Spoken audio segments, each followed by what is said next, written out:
Bon, on est reparti, donc comme précédemment, hein, donc pour les différentes tensions.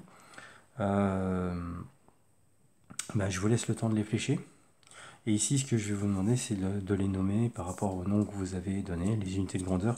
Puis bon, les intensités, bon, on peut déjà le faire, hein. J'avais commencé à le remplir ici. Ici, on a une intensité qu'on a appelée I, une seconde qu'on a appelée I2 et une troisième qu'on a appelée I3. Et l'unité, c'est l'ampère.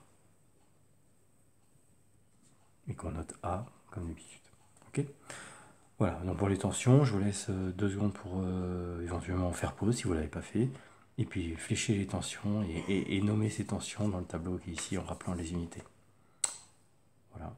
Donc je suppose que vous avez pris le temps de faire la pause, donc on y va.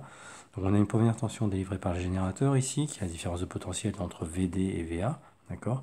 Donc VA moins VD, hein, toujours potentiel le plus grand moins le potentiel le plus petit. Donc cette tension-là, je vais l'appeler U. Ici, potentiel le plus grand, potentiel le plus petit. Donc ici, j'ai une tension qui va être fléchée dans ce sens-là. Je vous rappelle que la tension est fléchée du plus petit vers le plus grand, alors que le courant, lui, je vous rappelle aussi, il va du plus grand vers le plus petit au niveau des potentiels. Donc voilà, donc ici une tension que je vais appeler U1.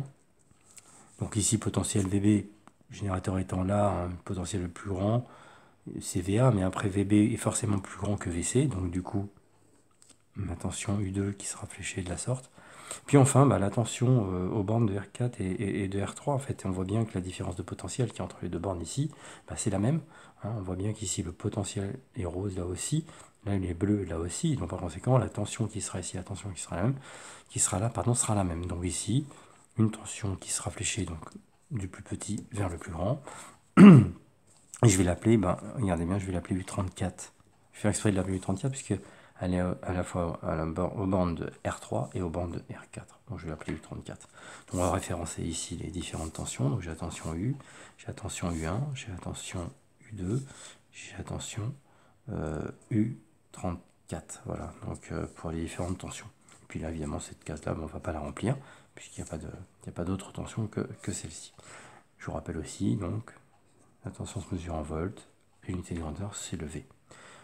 Je fais de nouveau un petit arrêt, et puis on va faire une troisième vidéo. Initialement, je voulais faire que 2, on va en faire 3, ça décomposera plus au niveau de l'exercice, et ce sera plus lisible pour vous, ça vous laissera plus de temps.